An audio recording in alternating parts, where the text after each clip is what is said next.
Chapter 13, The Scurry. Ben leaned close, expecting a soft little growl to leak from the whistle's end.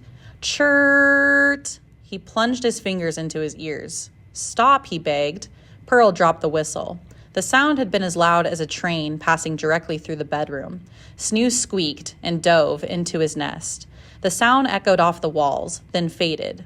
Ben lowered his fingers and glared at Pearl. I barely used any air, she insisted. Then she looked around. Do you think anyone heard that? Everyone heard that, Ben said, his ears ringing a bit. You could hear that all the way to the airport. Then he and Pearl shared a worried look. Do you think... Pearl scrambled to her feet. Do you think the Sasquatch heard? Of course it heard. Ben furrowed his brow. But that was a weird sound. Chirrt? I was expecting a roar. Me too. Pearl's shoulders stiffened as a rumbling sound arose in the distance. What's that? Ben rushed to the bedroom window, threw it open, and stuck out his head. The rumbling was louder now. Move over, Pearl said, shoving her elbows onto the windowsill. As she stuck out her head, a lock of blonde hair blew across Ben's mouth. He wiped it away.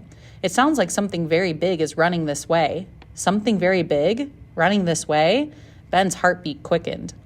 A few minutes ago, they were opening a metal box, excited about possibilities, and now a real live Sasquatch was running their way. Images of Godzilla filled Ben's mind. He remembered the old Japanese movies, where the giant green reptile charged down the streets of Tokyo, smashing cars and buildings with its enormous feet. Only this wasn't Tokyo, this was Buttonville. And this Godzilla wasn't a giant lizard, it was a big, hairy forest dweller.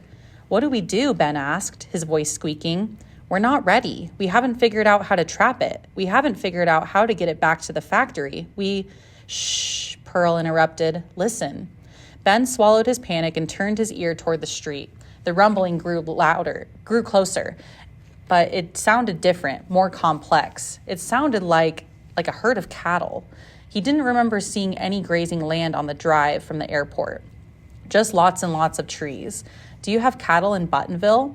No. Pearl ducked back into the bedroom and pointed at the whistle. The book said that if the whistle wasn't used properly, it could attract other creatures. What kind of other creatures? Ben whispered. Pots and pans rattled as Ben and Pearl raced through the kitchen. Ben grabbed the knob and yanked open the front door. Then they stood side by side on the porch. The boards vibrated beneath their feet as the rumbling neared. Barnaby, who had been sleeping in a patch of sun on the front lawn, darted up the nearest tree. Clinging to a branch, he hissed, the fur on his back standing straight up. Down the road, someone screamed.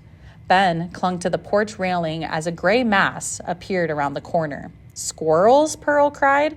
A scurry of squirrels charged down Pine Street. There must have been 100 of them, maybe more. Ben had never seen anything like this. Squirrels lived in parks back home, but they never traveled in groups, and they never raced down the street as if they were competing in a marathon. What's happening? Ben asked. The scurry knocked over a garbage can, then 2 mailboxes, before turning into Grandpa Abe's yard. Pearl grabbed Ben's sleeve and pulled him back through the doorway. Then they slammed the door shut and stared in awe out the front window. The little critters scrambled up the porch. Some perched on the railing, some crowded on the cherry-red porch swing, and others balanced on the windowsill, pressing their black noses against the glass. A chorus of chirrt, chirrt, chirrt filled the air.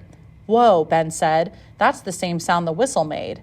Only the whistle was 1,000,000 times louder. Pearl gawked at the little gray faces. They must think that we have a giant squirrel in here. Maybe they think it's the squirrel queen. It made sense. It made crazy sense. How do we get rid of them? Ben asked. The window began to fog with hot little puffs of squirrel breath. Maybe they'll go away. We should just wait, Pearl said. But they didn't go away. A few cars stopped. Some neighbors peeked over the fence. When the squirrel queen didn't make an appearance, the squirrels began to explore the yard. They drank from the bird bath, then overturned it. They chased Barnaby out of the tree and took over the branches, eating all the acorns and tossing the shells aside. Their little claws dug through the grass, looking for other things to eat. Chirrt, chirrt, chirrt. That sound is really annoying, Pearl said, as 18 pairs of beady eyes stared at her through the glass. Chirrt, chirrt, chirrt. Yeah, and they're making a huge mess. Ben didn't want his grandfather to come home and find a huge mess in his yard. We have to do something. It took Pearl and Ben the rest of the afternoon to get rid of the squirrels. Armed with brooms and rakes, they pushed them out of the tree and chased them down the street. Eventually, not a single gray-haired varmint remained. They set the bird bath garbage cans and mailboxes upright. Then Ben raked acorn shells while Pearl wiped squirrel paws off the window. Just as they finished, Grandpa Abe's phone rang. Ben answered it. It was Pearl's mother, reminding Pearl to come home and finish her chores. A shipment from China had arrived, and all the merchandise needed to be put on the dollar store shelves. "Can you come back later?" Ben asked, "so we can look in the forest? We eat dinner after we close the store, and then it gets dark, and there's no way my mom will let me walk around the woods in the dark," Pearl said. "Guess we'll have to wait until tomorrow." Ben agreed. The forest at night sounded a bit scary. Back in his bedroom, they collected the net, tranquilizer dart, blowpipe, chocolate bar, fog bomb, guidebook, and whistle, and returned them to the Sasquatch catching kit. Before Ben could stop her, Pearl locked the kit. You keep the box, I'll keep the key. That way, neither of us will do something we shouldn't." She smiled knowingly, like blow the whistle again. "I wasn't going to blow the whistle," Ben said, though he had been wondering what sort of sound would emerge if he gave it a try. Would a swarm of bees appear, or maybe a sloth of bears? "Come to the dollar store as soon as you can in the morning," Pearl said. "I'll wake up extra early and get all my chores done. Then we can go to the woods." Let's hope Mr. Tabby was right when he said the Sasquatch won't hurt anyone and that it will probably just sleep in the woods. Well, there's no way I'm going to be able to sleep tonight. She tucked the key into her pocket. This is the most exciting thing that's ever happened to me. After Pearl left, Grandpa Abe returned from the senior center.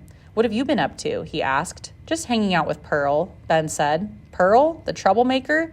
Well, I'm glad you've made a friend." Grandpa Abe handed Ben a piece of birthday cake. Birthday cake at the senior center was fun. "By the way, you've got some schmutz on your punim." "Huh?" Ben asked. Grandpa Abe frowned. "Isn't your father teaching you Yiddish? It means you've got some dirt on your face." He pointed to Ben's cheek. Ben wiped it with his sleeve. It was a piece of acorn shell. "And what do you have planned for tomorrow? Another day hanging out?" "Yeah," Ben smiled. He stuck his hand in his pocket and found the clump of fur. Tomorrow was sure to be a day like no other, because the truth, for once, was better than any story he could come up with.